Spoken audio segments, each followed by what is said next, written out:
What's up everyone, Adam here from Cape Crawlers, and in this video I'm going to give you 3 tips plus 1 bonus tip on how to widen the wheelbase on your Axial SCX24. Welcome back to the channel everybody. In today's video we're going to tackle a subject that I get asked about a lot, and it's how do I get my crawler so wide? What do I do to add that extra width to these things? So in today's video we're going to talk about how to add width to your SCX24. There's 3 different methods that I'm going to show you. I'm going to give you 1 bonus tip as well. You can combine all these things to get maximum width, crazy width, or you can pick and choose your options. We're going to go over the pros and cons of each one. We're going to talk about the bang for the buck, the value you get. Some of these options are really inexpensive. Some of them are on the more pricey side. So we'll look at a bunch of different varieties here, and you can determine what works best for you. So what are the benefits of widening your wheelbase? What are the pros? Number 1 is stability. So from a side hilling perspective, you've just got a wider wheelbase, means that you're more stable. You're able to catch yourself and not flip over more easily going on side hills in particular. So you do gain tremendous stability, which is important because I feel that the SCX24s in stock trim are really narrow and they really benefit tremendously from some extra width. It just makes the driving experience a lot more enjoyable, and you're able to do much more aggressive obstacles right off the bat with a relatively inexpensive mod. Number 2 is articulation. So with a wider axle, you've got a longer lever, if you will, that you're able to pivot on and articulate with. And you're also able to get your outside tire up onto higher obstacles, which allows you to climb up over more aggressive obstacles than you would otherwise if you had a shorter wheelbase. So you do gain some performance there from an articulation and a crawling and technical perspective. Number 3, it just looks cool. You got to think about the aesthetic too. That nice wide wheelbase gives it a mean, cool stance. Just makes it look tough and much more aggressive than the stock settings do. So you've got to consider the aesthetic appeal of it.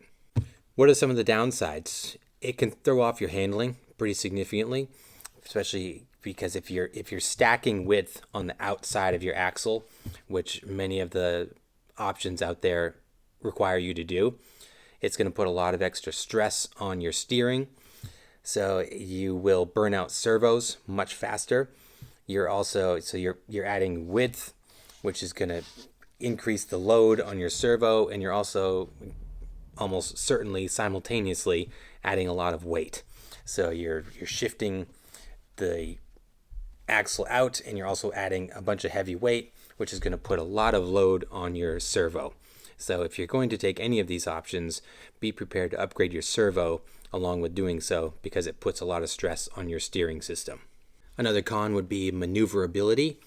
So if you're in a competitive course or if you're navigating through tight terrain, obviously if you have a much wider wheelbase, wider footprint, it's going to be more difficult for you to stay within the boundaries in a competition setting, or just pick strategic lines because you're going to be limited based on what your wheelbase allows. And in many cases, you won't be able to navigate tight spots like you would with a narrower rig. I run into this pretty frequently with the Gladiator, and it kind of, it weighs on me with that decision. From a competition standpoint, the Gladiator would never even be able to enter a competition because it's too wide.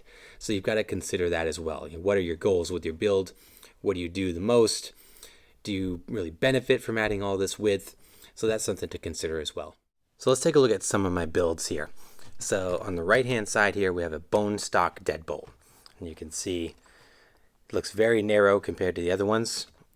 Stock wheels and tires, stock axles, everything, bone stock. In the middle we have the Bronco. The Bronco has got hex extensions on it. I believe these are plus 7mm hex extensions, plus it has pretty aggressive wheels and tires on it.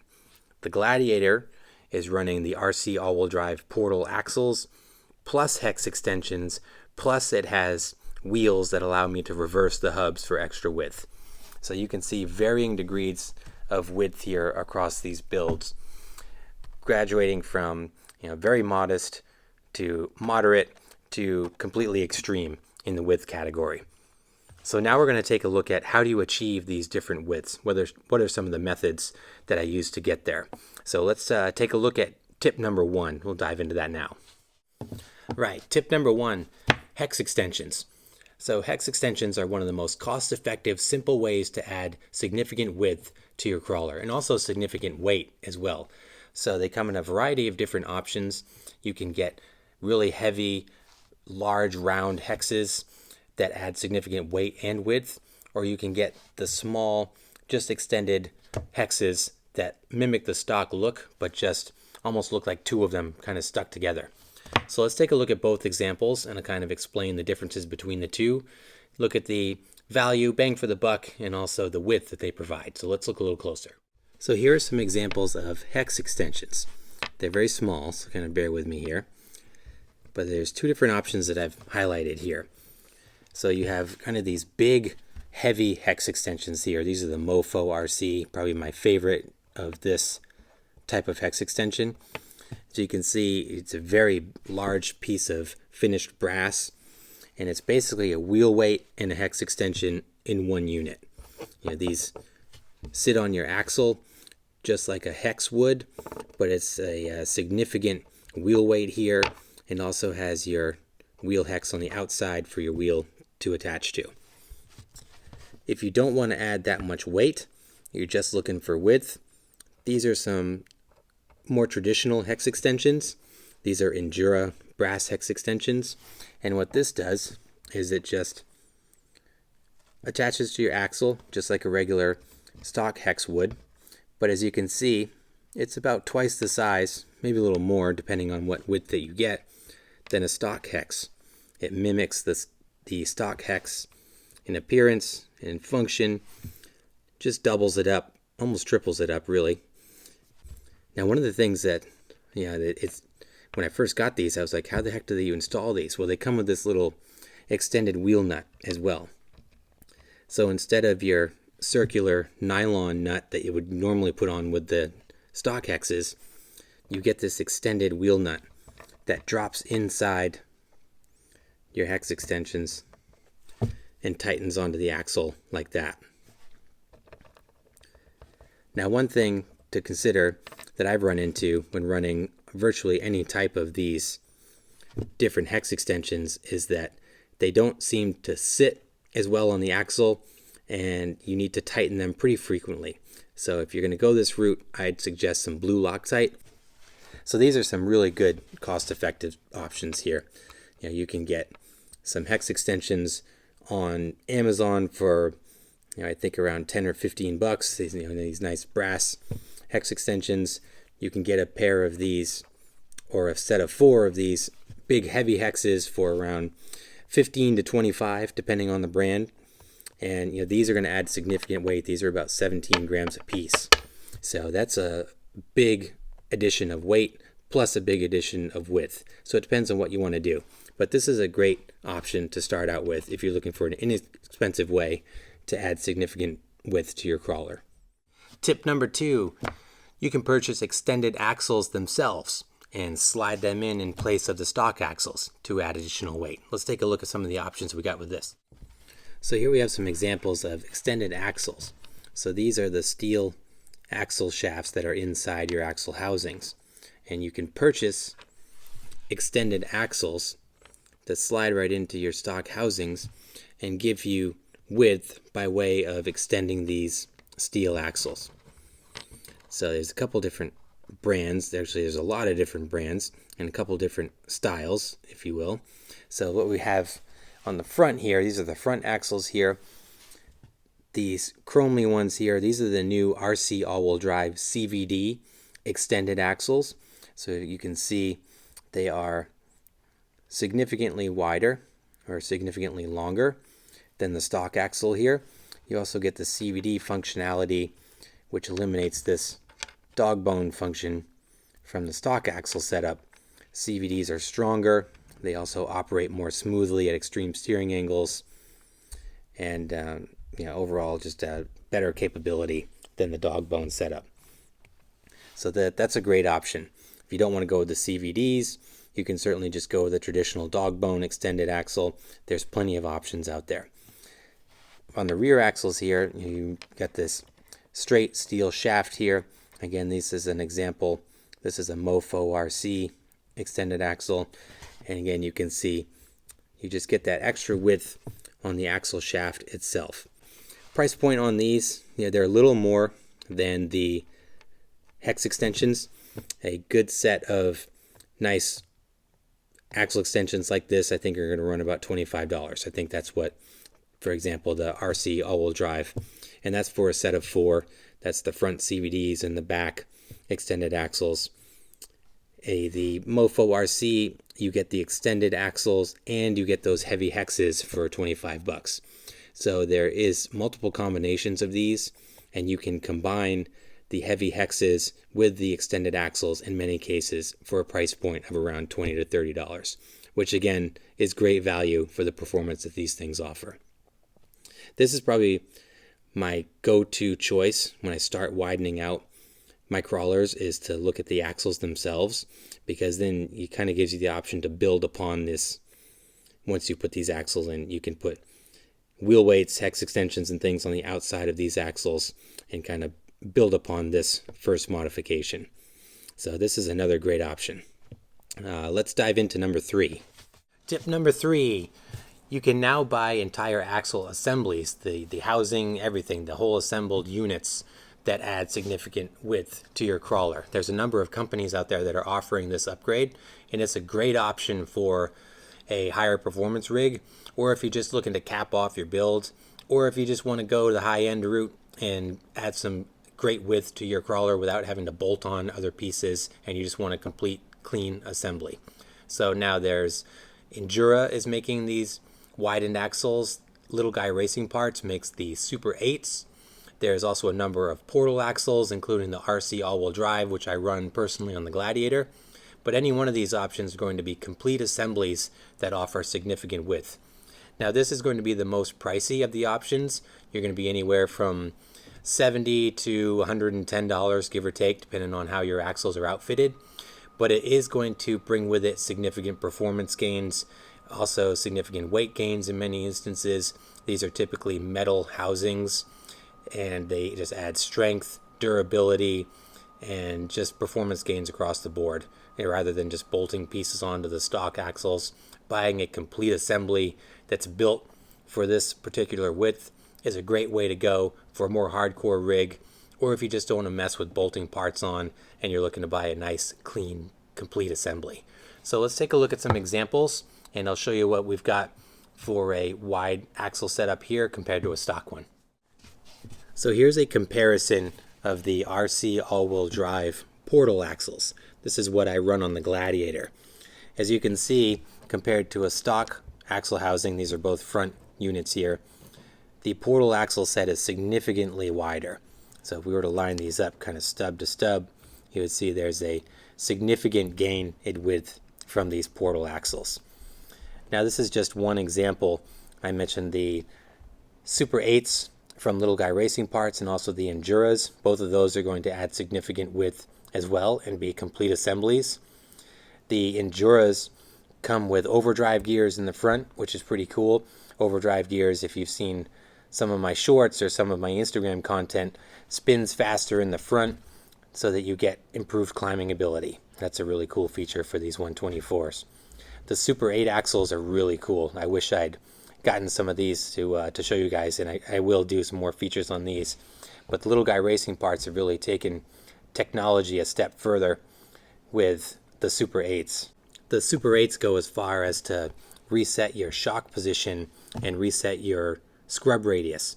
So scrub radius is a term that refers to, if we were to take your tire here where it attaches to the axle, if you were to draw an imaginary line down through your shock, let's say this is your shock trajectory here, and you have the line going through the center of your tire, where the imaginary line from the shock crosses over the contact patch here is your scrub radius. So if it's on the outside of the center line of the tire, it's a negative. If it's on the inside, it's a positive.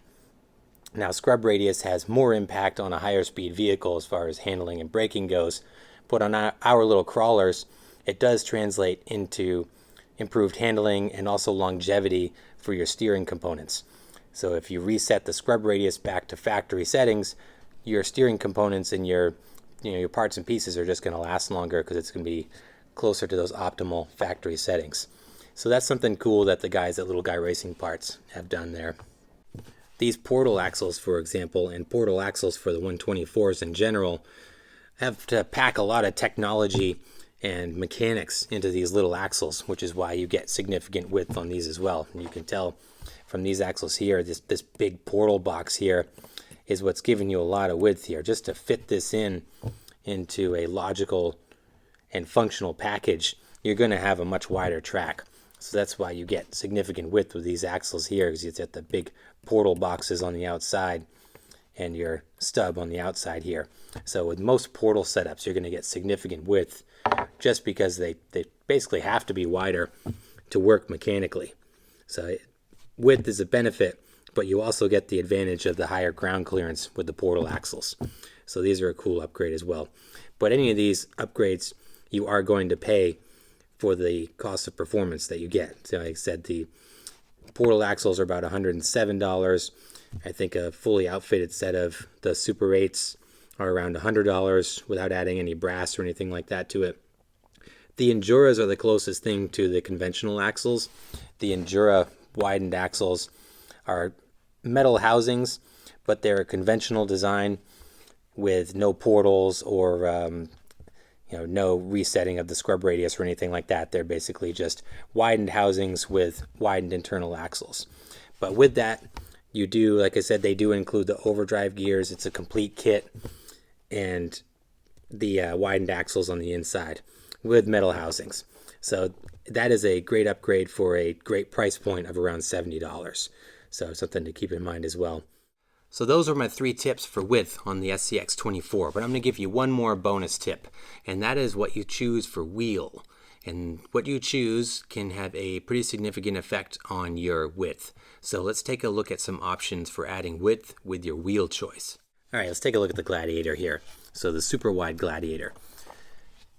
If you look at the wheels on the Gladiator, and these are very similar to what I run on almost all of my hardcore builds, is these deep dish looking wheels here. And these are the stamped steel beadlocks from either Endura, which are these ones here, or RC 4-wheel drive. Now I love these wheels for a couple different reasons. Number one, they're nice and heavy and they're easy to work with and they're really versatile. But the primary reason why I choose these wheels for almost all of my builds is because you're able to flip the hubs around on these and gain 4 to 5 millimeters of width right off the bat with these, and it gives you that cool deep dish look. So you're kind of killing 2 birds with 1 stone there. But let me show you what I mean when I say flipping the hubs.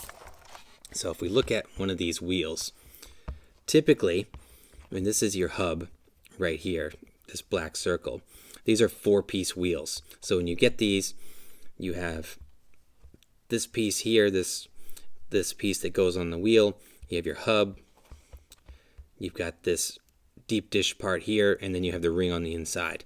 So they come in 4 pieces.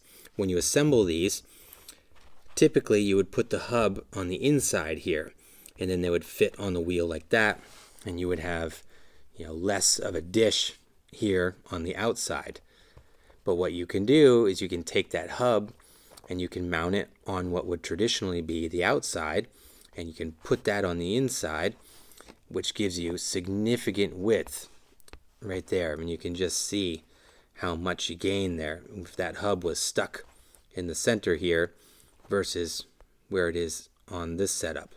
So this is my go-to wheel really for that reason, is that you're able to flip the hubs. Not only do you get a great look from that deep dish appearance, but you also gain significant width with that real easy modification to these. And that's why I run these on almost all of my builds. Now, RC 4-wheel drive really had the market cornered with these for a long time, till Endura just recently came out with basically their copy of this same wheel. Now, I like both of them. I run both of them. One of the benefits to the Enduras is that they have a larger center hole. So if you are going to run hex extensions, which is what's on the Gladiator, you're able to do so without drilling the inside of the wheel like you have to do with the RC 4-wheel drive models. So either one of them are great, but these stamped steel beadlocks, those are what you want if you want to add weight and width with a wheel choice. And that's why I run these bad boys on almost all of my serious crawlers. That's going to wrap it up for this video. Those were my 3 tips plus 1 bonus tip for adding width to your SCX24. I'm sure there's a ton of other options out there that I've overlooked, but those are the ones that I've used on my builds, and those are kind of my go-to options. I use any combination of those depending on the build. I don't think I necessarily have a favorite. I think it just depends on the build and what your goals are with that rig. The Gladiator seems to benefit from the portals and the hex extensions on top of it. I like the extra wide width on that. I think it looks good, performs great. The Bronco, the C10, seem to work really well with just the hex extensions. So I think it just depends on what you want to do with your build. It's all a personal preference, and that's the cool thing about this hobby and these little rigs is that there are a million options to build them exactly how you want. So these are just some of my go-to options for widening out the track on these things, and this is what I've done on my rigs, and it's worked really well for me. So I hope that helped you out, you guys. Like I said, this is probably it is by far one of the most asked questions that I get on Instagram. And I hope this gave you some answers and gave you some direction, maybe gave you some ideas for your build as well. I'll link the products down in the description below of what I use and what some of my favorites are, and also some of the products that I've mentioned here if you want to check them out. As always, I appreciate your time. Please let me know down in the comments what your thoughts are. If you've got a go-to method for widening out your crawler, maybe one that I missed that works really well, definitely want to hear from you guys, so please let me know. Please like the video and subscribe if you haven't done so. As always, I appreciate your time. Thanks for watching, and we'll see you in the next video.